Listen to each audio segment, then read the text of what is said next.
Today is Thursday, January 17th, and this is the Catharsis Crew Gaming Corner. I am Elijah, and we must become as gods.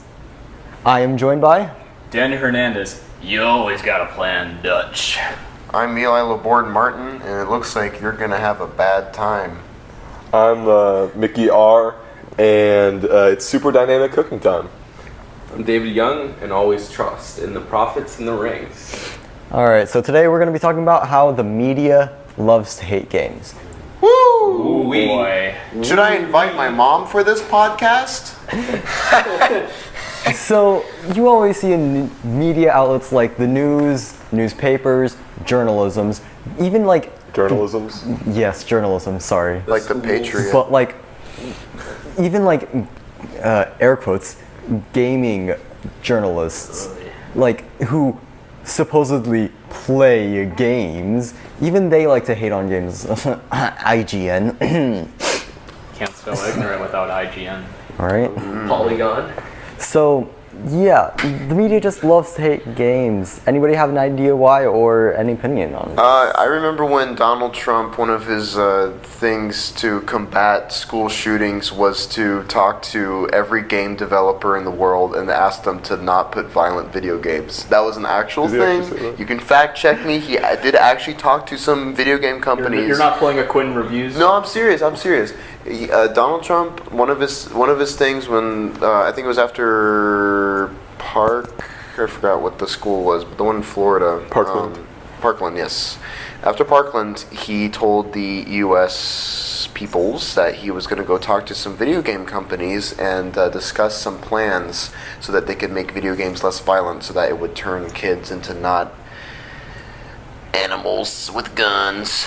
I mean, it's really funny, like, about that and the whole media thing, because, like, it really comes down to, like, you know, the media likes to put the responsibility in the game developers when it really should be in the responsibility of the parents, because a lot of these games that, you know, they say, oh, they're doing crimes because they're playing these games.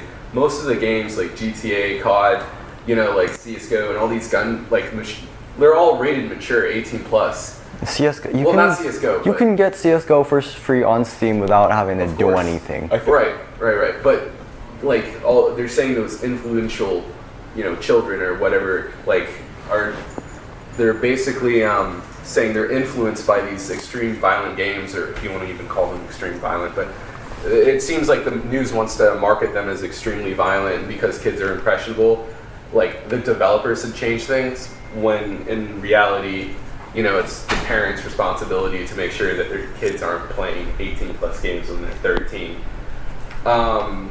But besides the point, the news kind of hates games because I think it's an outlet for them to just, you know, they don't like the idea, in my opinion, that, you know, people are just doing things to have fun and like, in the games in themselves promote, like, different ideas, and they don't really conform to the news media because, you know, they don't have anything to do with the news. So I think the news just makes a quick buck because they're just trying to attack anything that they can. Literally, what did you say? That made no sense to me. The news is attacking video games because it's just an easy topic to attack.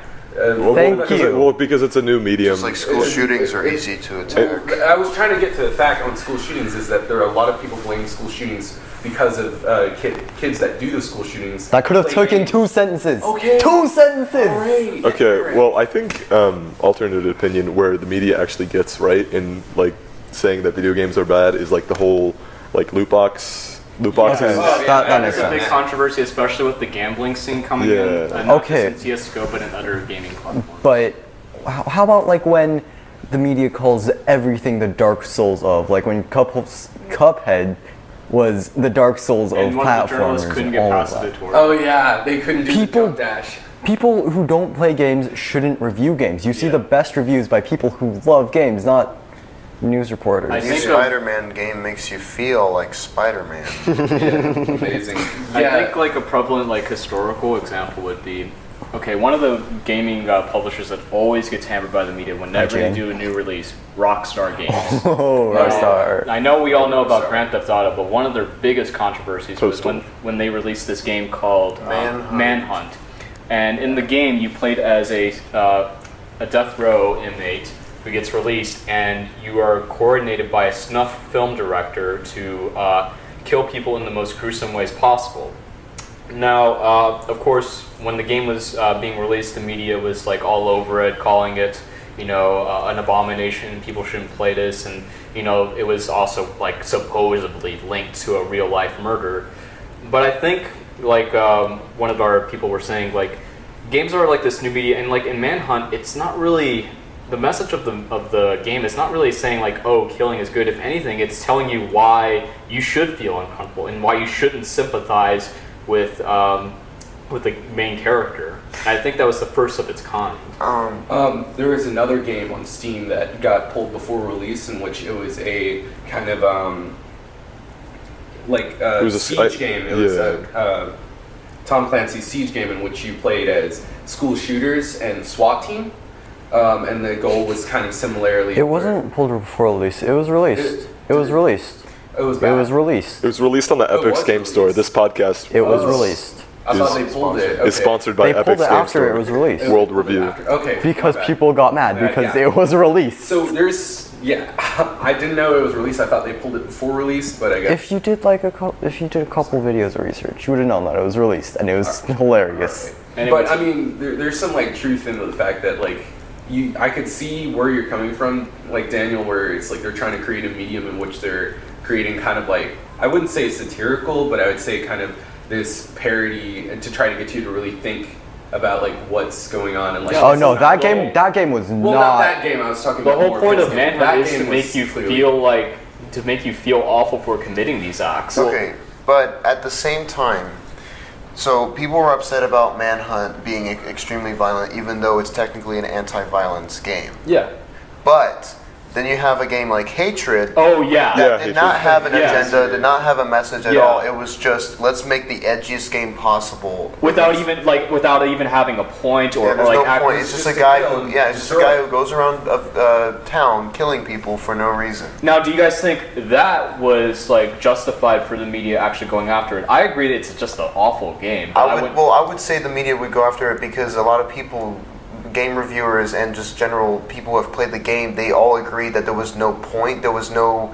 The game, the way it was played out, it didn't make you want to feel squirmy about killing exactly. people. It kind of just made you, hey, let's see what you do It when you kill glorified people. And they kind of glorified it. There was no agenda with the game. Yeah, I like mean, in Manhunt, the snuff director who's like telling you to do this is flat out supposed to be the villain of the story. Yeah. And like in Hatred, it's like, oh, I've always hated everybody. I'm gonna take out my anger. Grunge, what edge. you could parallel it to is like if they make a movie that's like the same thing as Hatred, there would be an uproar about it, and like rightfully so, I think. Okay, but how about? Oh, this is relatively new question mark. In, David. Is your mic plugged in? Yes, it's plugged in. Oh, it's not. You were right. Well, It's still recording, so pause and edit it out. It was Okay. It's still recording. You're good. I hadn't said much anyway, so just pause. Well, yeah, we can just cut out. Let's just cut out everything that. Let's just cut everything out that David said. okay, so David's not making an appearance for that first. 8 minutes. Okay. That's fine. We can just continue off. It's whatever. Oh, good God. Did you actually make sure that it's plugged in and it actually says external microphone is recorded or is going to be used? It's plugged in. I'll plug it in again. It's your remark. Alright. Alright, well, Continuing on. Alright, so, did you guys hear about that new controversy with Doki Doki Literature Club? I have not. Could you elaborate on the story? Elaborate on the story. Alright, so, a couple kids killed themselves like you do, and the parents found out that they were playing DDLC, and they got all up in arms because they thought that just because the game's a little bit weird, and you really you have to play it to understand the message of the game and to actually, experience the game. But just because it's a little weird, it's the reason for them killing Do themselves. you think that's a problem with media outlets in that they don't have like you said, they're not playing games? But then I'm not trying to be like devil's advocate here, But people will always make up the argument, oh, they don't have time to play video games. They have to make like the article as soon as possible. Well, if you don't have time to play the games, that's like not having enough time to interview everybody. Yeah, it's like not have time to do your job. Yeah, I'm not playing devil's advocate. I'm just presenting arguments that. Yeah, I say. understand. I understand. Yeah. But like, if you don't have enough time to play the game, then don't cover it. That's simple. Which is kind of funny because when the Doom games came out, Oh, the Polygon. original, I think it was Polygon. Yeah, They played the first 30 minutes. and never, yeah. If you really do research into Doom, one of the creators and founders of Doom is part of like a pastor. It's either pastor or minister of a Lutheran church. Well- I think he is, but yeah, he has no problem with the game, and he actually really likes the game because literally you are killing demons in the game. They're not people. The whole concept of the game is that they're evil. I think our argument can be boiled down to like they're not respecting it as an art form, and like it doesn't matter if if this art form is as like, I mean, I'm kind of like pseudo quoting Anthony Scalia, who's the Chief Justice and did actually like there was like some giant Supreme Court case Yeah. about this. He basically said that like even though like video games, it's not as fulfilling and as like important in quotation marks as like reading Dante's Inferno, it Yeah. should still be protected as an art form, Yeah. basically. And it should be, especially nowadays. Like, I've been playing more videos than I've been watching movies recently because it's a growing art form at this point. And that's what I was Gamers. going to get into, is that we saw, not many people know this, but film controversies have been a thing since film has been created. Yeah. But as more and more films come out, these controversies get smaller and smaller because we are seeing film as one of the greatest art forms that we have. Maybe gaming is still taking those tippy steps to getting to that Yeah. area where media can finally say, okay, we'll put our research into it. For example, one of my favorite examples of like one of the more controversial films of all time, and is actually technically the first porno of all time, Cannibal Holocaust? was no. There's a movie that was made in the I believe 1890s, if not early 1900s, and it's called The Kiss, and it's like 30 seconds, and it's just a guy giving a kiss to a woman. It was so controversial because back then you couldn't kiss anyone in public or you would be fined, and it's technically the first porno of all time.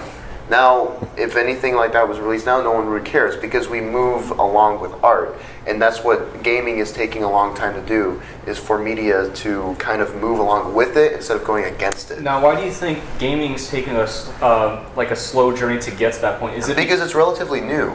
Also because people aren't.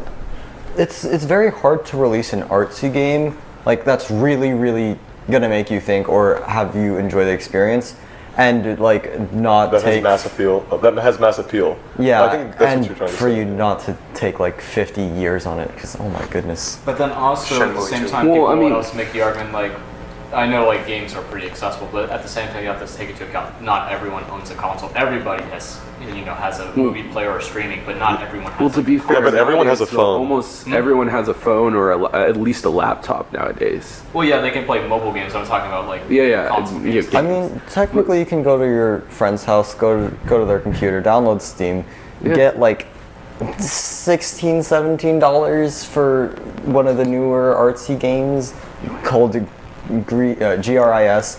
I'm not even gonna. It's foreign for yeah, Gray. like how many people like go out of their way to do that? That's my point. It's like, It's not that hard. I know. I'm not saying it's hard. I'm just saying how many people go out of their way to do that. That's what I'm saying. Well, I mean, to be fair, when I was growing up, literally, you could just walk across the street and you could play on your friend's PS2 or, play on an Xbox or a Nintendo. And it was, or, down to like handheld consoles, it was just really easy to get a hold of mediums like that. So, I mean, back when I was Back in a the kid, so like early 2000s, because there were basically no games on the scene. There was only like Nintendo and Sony. Bastion. Yeah, there were no artsy games. It was basically just the beginning of an art field. It's like well, they're just I mean, chucking the gaming economy had crashed at that point. Gaming economy. Yes, like he's they right, crashed he's right, at that he's time. right. No, he's right. In the 2000s. Because That was everybody was overproducing really shitty games on consoles that Hey, nobody had. PG-13. Wait, are you talking about the ET thing problem? Yes. Or okay. Yes. Oh. That's exactly a great example. They were producing games nobody wanted to That's buy. during the 80s. Well, yeah, that's why nobody was producing or investing in games in the early 2000s, because nobody saw it as a viable market to make money. That's kind of crazy because like you think about nowadays and like video games are literally Yeah, they're hotcakes. They sell like hotcakes. no, they're literally like the most like like they make the most money. They make more than the movie industry. Yeah, like the, Grand the Theft Auto music. 5. Like, did you see like the sales numbers when it premiered? It's millions. Like, and, and like first- you can look right now for like the data of like what's being sold right now, and like the top 10 is probably still GTA Yeah, as like the exactly. most sold each month basically. Yeah. My only question to you is, like, it may be evolving as an art form, but do you think, like for film at least, it can stand the test of time because of how many times it's evolved? Do you think video games, because the unfortunate thing about video games is the higher resolution or the higher, more experience you develop, the higher it's cost to develop it?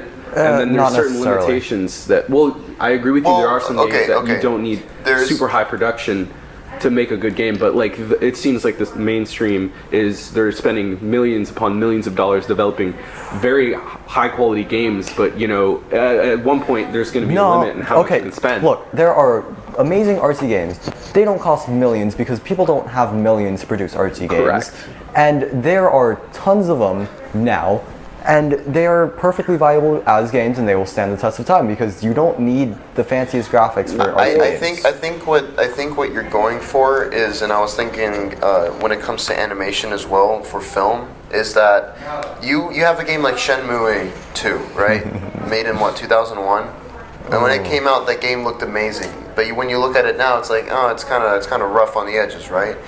I feel like the only games that do stand the test of time as far as style goes are pixel art. Shell-shaded. Yeah, pixel art games and shell shaded, because it's a type of animation that never gets old. For example, in animation, the films that don't really stand the test of time are Mars 3D Needs Mob. are 3D films or mocap films that are old, right? Mars Needs Mob. If you watch Toy Story, the first one right now, you're kind of seeing how it's very, very weird the way the film The looks. humans look like toys. But you watch Aladdin from the 80s, and that movie still looks amazing because it's a certain style. Like in video games, if they choose a certain style, those things can last forever. But if you play GTA Vice City, you're going to go, wow, these graphics really suck. Well, what I was like, I agree with that, but I was saying more of not just in like games, but like video games, as in like as a concept, as you know, like as a like model of art. Yeah, I get what you're saying. Is like, do you think it'll like stand the last of time? I agree. Games, there's games that are We are talking about video games, though. Yes. Like 2D games and cell shaded and Right. pixel art, as they said. Those are video Okay. games. Those are styles. Let me try Those will to stand the test of time. maybe like put it in a concept better. Like for example, like you have a mod, like a medium of laser. Like for example, Laserdisc. Laserdisc didn't survive, although it had stuff that you can, you know, they're discs. They're not going to go bad unless you destroy them. But it doesn't last in today's time. With because consoles becoming more expensive and PCs becoming more expensive to build to be able to run those newer games. Oh no! And PCs well, are getting cheaper to build for more Technically, yes. expensive games. Okay, yes, you can build them for cheaper, but there's going to be a point where games are going to cost more, and then it's going to cost more to like play those stuff on those games. So You're- saying it's you're just going gonna with be the an influx exponential- where it's not going to be accessible. I mean, I believe so, and then the market will eventually crash for those games. But at You're the going same with the time, if exponential. technology gets better and you make a better system, and you can make more of those systems, then doesn't the money like kind of dissociate and it gets cheaper? Like if Well, technology, that depends if they want to make if the company wants to make a profit from the video games. yeah, but that they're well, selling. the Nintendo Switch, it's not a ridiculously expensive pretty device cheap. to get, but it's still a powerful engine. Well, I mean, not like the most powerful thing, but it still can do a lot for such a tiny thing because technology is evolving. You don't have to put it at such a high price. Correct. I mean, like, what we have now, of course, it seems affordable, but, inflation and other factors. But development costs lots and lots of money, regardless of how cheap they're going to price it at. A good example of a game that kind of surpassed technology, and because of that they had to sell it at a very high price, was the CDI in the 1990s. If you adjust it to inflation, that system you had to buy it for $1,000. And the CDI was a game system where you put DVDs and you could play video games through a DVD system, which at the time was like amazing. Yeah. But they had to surpass the other levels of 16-bit and 64-bit and really work hard on that technological aspect, and that's why they had to sell the game more expensively. I'm saying that in the future, and why I think that gaming is still gonna stand the test of time, is technology is evolving. Mm-hmm. If technology evolves to a point where we can make the nicest looking game ever on a system, you don't have to sell that system for very expensive. You just have to make a lot of them, and then people will buy And them. also, like, the way that computing is going right now, a lot of games are going to become streaming, basically, like with the internet speeds just like going up. Like I can foresee a future where like your video game console doesn't have that much processing power, but it just like syncs to the cloud, and that's how you play your video game, basically. Right. I can see that going. And that's already what's happening with PlayStation Vue and stuff like that, even though it's kind of janky right now. All right, to bring it back before we end it, what would you guys say is the best way to kind of like cure the whole media takedown against games? Media hates games. That's always going to be a thing unless we catch up to how we see things like movies, but with video games. I mean, I would say we've just developed more games that, portray more arts. Like, We already are. Yeah, sure. I think just The media isn't covering those games, so it doesn't matter if they get produced yet. I think just more people are going to play games, and so more people are going to have a link to it, like whether they see their kid playing it or something like that. I think that like film from back then, video games, little by little, are going to start making friends with the media. So it just takes time. All right, Eli, thank you so much. Take us away. What? Bye. Wait, no. It's my section.